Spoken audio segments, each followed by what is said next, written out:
हरे कृष्णा। सभी भक्तों का स्वागत है कृष्णा डिवोशन यूट्यूब चैनल पर। आज के वीडियो में हम चातुर्मास की जानकारी लेकर आए हैं। चातुर्मास क्या है और इसमें कौन सा व्रत किया जाता है और कौन कौन से नियमों का पालन किया जाता है, तो ये सब जानने के लिए संपूर्ण वीडियो ज़रूर देखें और न्यू व्यूअर्स चैनल को सब्सक्राइब करना ना भूलें। तो आइए जानते हैं आज के वीडियो में चातुर्मास की जानकारी। चातुर्मास किसे कहा जाता है? चातुर्मास 4 महीनों को कहा जाता है। और ये कौन से चातुर्मास होते हैं? जिस दिन भगवान विष्णु पूरी सृष्टि का संचालन भगवान शिव को सौंपकर स्वयं क्षीर सागर में शयन करने के लिए चले जाते हैं, और इसके बाद भगवान विष्णु कार्तिक महीने के शुक्ल पक्ष की एकादशी तिथि को जागते हैं। यानी कि भगवान विष्णु के शयन काल की यह अवधि 4 महीने की होती है। इसी वजह से ये अवधि चातुर्मास कहलाती है। चातुर्मास स्टार्ट हो रहा है 10 जुलाई 2022 रविवार से और 4 नवंबर 2022 शुक्रवार तक यह चातुर्मास कंटिन्यू रहेगा। आषाढ़ के शुक्ल पक्ष में एकादशी के दिन उपवास करके मनुष्य भक्तिपूर्वक चातुर्मास व्रत प्रारंभ करे। 1000 अश्वमेघ यज्ञ करके मनुष्य जिस फल को पाता है वही चातुर्मास व्रत के अनुष्ठान से प्राप्त कर लेता है। और इन 4 महीनों में हमें नियमों का पालन भी करना चाहिए, जैसे कि ब्रह्मचर्य का पालन, त्याग, पत्तल पर भोजन, उपवास, मौन रहना, जप करना, ध्यान, स्नान, दान पुण्य आदि इसी चातुर्मास में किए जाते हैं और विशेष लाभप्रद भी होते हैं। व्रतों में सबसे उत्तम व्रत है ब्रह्मचर्य का पालन। ब्रह्मचर्य तपस्या का सार है और महान फल देने वाला है। ब्रह्मचर्य से बढ़कर धर्म का उत्तम साधन दूसरा नहीं है।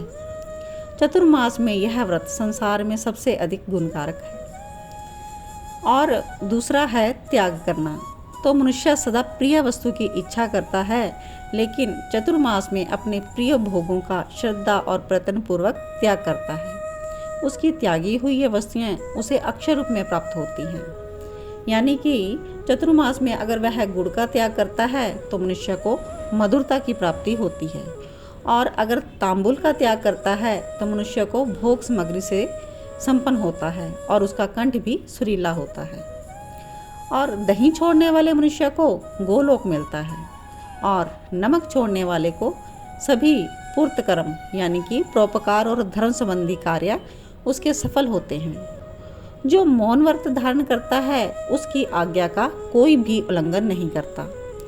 कहने का तात्पर्य कि जो भी चीज़ का हम त्याग करेंगे वो हमें बहुत सारे गुणों के साथ और बहुत अधिक मात्रा में हमें मिलेगी। तो इसलिए चातुर्मास भी किया जाता है। इसके अलावा चातुर्मास में काले और नीले रंग के वस्त्रों का त्याग कर देना चाहिए। नीले वस्त्र को देखने से दोष लगता है। उसकी शुद्धि भगवान सूर्य नारायण के दर्शन से होती है। लाल रंग व केसर का भी त्याग करना चाहिए।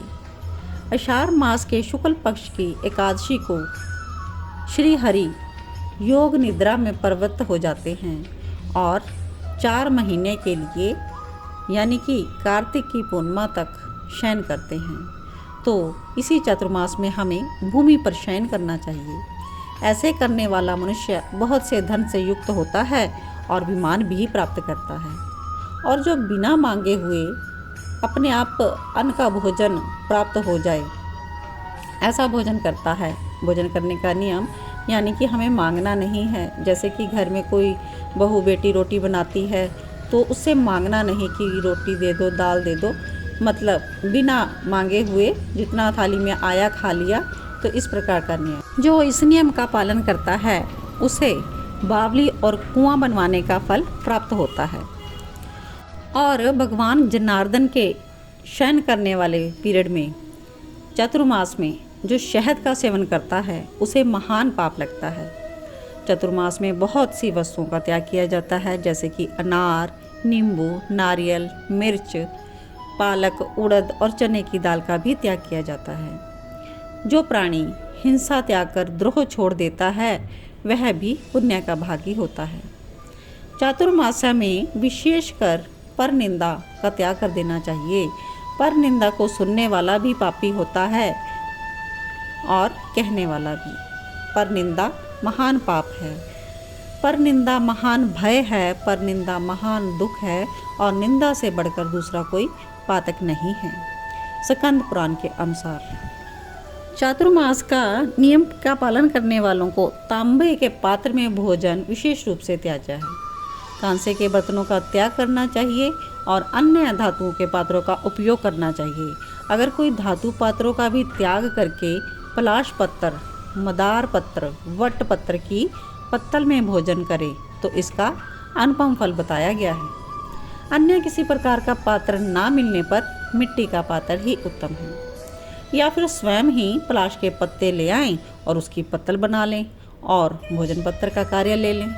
पलाश के पत्तों से बनी पत्तल में भी किया गया भोजन चंद्रायन व्रत और एकादशी व्रत के समान पुण्य प्रदान करने वाला माना गया है। और इसके अलावा आप प्रतिदिन एक समय भोजन करने का नियम भी अपना सकते हैं। यह भी अग्निष्ठोम यज्ञ के फल का बराबर होता है। पंचगव्य सेवन करने वाले मनुष्य को चंद्रायन व्रत का फल मिलता है। और यदि चतुर्मास में नित्य परिमित अन्न का भोजन करता है, उसके सब पातकों का नाश हो जाता है और वह वैकुंठ धाम को पाता है। चतुर्मास में केवल एक ही अन्न का भोजन करने वाला मनुष्य रोगी नहीं होता। और जो मनुष्य चतुर्मास में केवल दूध पीकर और फल खाकर रहते हैं, उसके तो सहस्रों पाप तत्काल विलीन हो जाते हैं। और जब हम चतुर्मास का व्रत नियम करते हैं तो देखिए कैसे भोजन के सब दोष दूर होते हैं। 15 दिन में ही उपवास करने वाले के शरीर के दोष जल जाते हैं और 14 दिनों में तैयार हुए भोजन का रस ओज में बदल जाता है। इसलिए एकादशी के उपवास की महिमा है। वैसे तो गृहस्थ में केवल शुक्ल पक्ष की एकादशी रखनी चाहिए, किंतु चतुर्मास में दोनों पक्षों की एकादशियां रखनी चाहिए। और इसके अलावा कैसे भोजन करना चाहिए? भोजन हमेशा शांत होकर करना चाहिए। जो बात करते हुए भोजन करता है उसके वार्तालाप से अन्न अशुद्ध हो जाता है और वह केवल पाप का भोजन करता है। मौन रहकर भोजन करने वाले राक्षस भी स्वर्ग लोक चले जाते हैं। यदि पके हुए अन्न में कीड़े मकोड़े पड़ जाएं तो वो अशुद्ध हो जाता है, और यदि मानव उस अपवित्र अन्न को खा ले तो वो दोष का भागी होता है। और इसके अतिरिक्त जब हम भोजन करते हैं तो हमें प्रतिदिन आहुति देनी है। क्या कहना है? ओम प्राणाय स्वाहा, ओम अपानाय स्वाहा, ओम व्यानाय स्वाहा, ओम उदानाय स्वाहा, ओम समानाय स्वाहा। इस प्रकार प्राण वायु को 5 आहुतियाँ देकर मौन होकर भोजन करना है। इससे 5 पातक निश्चय ही नष्ट हो जाते हैं। चातुर्मास में कोई भी शुभ कार्य नहीं होता, लेकिन प्रभु की भक्ति जितनी अधिक हो सकती है उतनी हम कर सकते हैं। तो चतुर्मास में भगवान विष्णु के आगे खड़ा होकर पुरुष सूक्त का पाठ जो करता है उसकी बुद्धि बढ़ती है।